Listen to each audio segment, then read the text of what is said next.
Police arrest করছে। যাওয়ার পরে তারা কোনোভাবেই দেখা সাক্ষাৎ করতে জানে, আবার বলছে 40,000 টাকা নিয়ে থানায় যাওয়ার জন্য। তারপরে বললাম যে আপনারা 40,000 টাকা নিয়ে আসতে বলছেন, আমি 40,000 টাকা নিয়ে আসছি, তারপর আমার হাজব্যান্ডটাকে ছেড়ে দেন। আমার বাচ্চা বারে বারে বলছে যে আমার বাবাকে একটু দেখতে দেন, তাও দেখতে দেয় নাই। 1টা 6 তাকে আমরা ফোন দিছি, বলছে যে আমাকে পুলিশ অ্যারেস্ট করছে। আমার হাতে আমার পাসপোর্ট ছিঁড়ে ফেলছে, পাসপোর্ট টিকিট থাকা সত্ত্বেও আমাকে রাস্তায় ফেলে পিটিয়ে আমার হাত ভেঙে ফেলছে।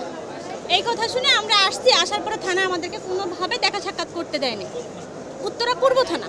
আমরা রাত্রে আপনার 3টার দিকে একবার গিয়েছিলাম বিকালে, আবার রাত্রে 9:30টার দিকে গিয়েছি, আবার রাতে 1:30 বাজে গিয়েছি। যাওয়ার পরে তারা কোনোভাবেই দেখা সাক্ষাৎ করতে দেয় না, আবার বলছে 40,000 টাকা নিয়ে থানায় যাওয়ার জন্য। ঠিক আছে, 40,000 টাকা হলে তারা ছেড়ে দিবে সকালে।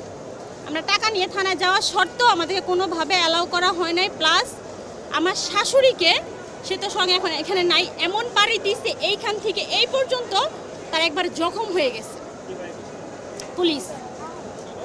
মানে ওই গ্যাঞ্জামের এমন টাইমে আমরা গেছি ওইখানে থানায়। যাওয়ার পরে অনেকগুলো স্টুডেন্ট আসছে, স্টুডেন্ট এসে বলছে তাহলে এই লোকটা বিদেশ যাবে, বিদেশ যাত্রী, তাহলে এই লোকটাকে আপনারা ছেড়ে দেন। এই মুহূর্তেই কে বা কারা জানি ইট পাটকেল ঢিলা মারছে, ঢিলা মারার পরে সে আমার শাশুড়ির বাড়ি মারছে, বাড়িতে আমার শাশুড়ির এই পাশে পর্যন্ত লাগছে পুলিশ। তারপরে বললাম যে আপনারা 40,000 টাকা নিয়ে আসতে বলছেন, আমি 40,000 টাকা নিয়ে আসছি, তারপর আমার হাজব্যান্ডটাকে ছেড়ে দেন। আমার বাচ্চা বারে বারে বলছে যে আমার বাবাকে একটু দেখতে দেন, তাও দেখতে দেয় নাই। আমার পাসপোর্টটা ছিঁড়ে ফেলানোর কারণটা কি? তার তো কোনো অন্যায় ছিল না, সে ট্রেনিং শেষ করে আসতেছে এবং কি তার 20 তারিখে ফ্লাইট ছিল। তারপরে পুলিশ আর আমাদেরকে কোনোভাবেই অ্যালাউ করলো না, আমাদেরকে দেখাইলোও না। আমরা এতবার দেখতে চাইলাম, দেখতে যাওয়া সত্ত্বেও সে আমাদেরকে কোনোভাবে দেখাইলো না। না দেখার ফলে সে পরের দিন আমাদেরকে বলে আমরা কোর্টে চালান দিয়ে দিচ্ছি। তা আমরা বললাম যে আপনারা টাকাও চাইলেন, কিন্তু সে টাকা নেয় নাই।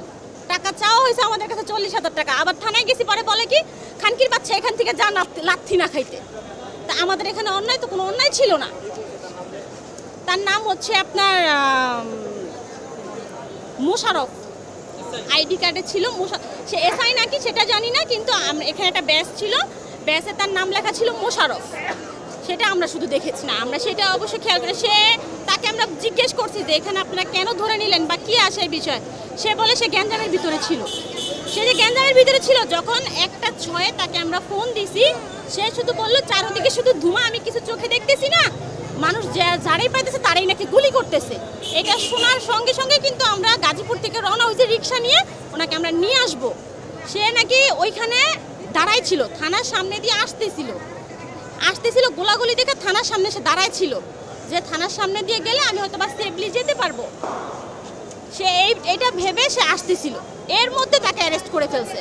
তখন আমি পুলিশকে যখন বলছি যে আমার হাজব্যান্ডকে দেখতে দেন, বা ওর হাতে পাসপোর্ট ছিল, তারপর সে জর্ডান যাবে, জর্ডান সে গার্মেন্টসে যাবে, 20 তারিখে সে জর্ডান যাবে, কিন্তু তাকে 18 তারিখে অ্যারেস্ট করা হয়েছে। Design, elegance, beauty.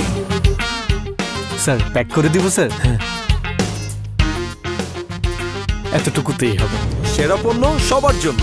তারপর সে জর্ডান যাবে, তাকে ওইখানে তো সব জর্ডানের যত কাগজপত্র যা ছিল, সব ভিসার কাগজ, তারপরে আপনার টিকিট, এগুলো সবই তার কাছে ছিল।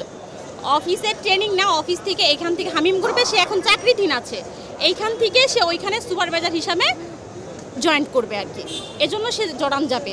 আমার এই বাচ্চাটা হসপিটালে ছিল ওই দিন, আমি হাতে ক্যানেলা সহ আমি তাদের কাছে গেছি, তারপরও তারা আমার কোনো কথাই শুনতে চেষ্টা করে নাই।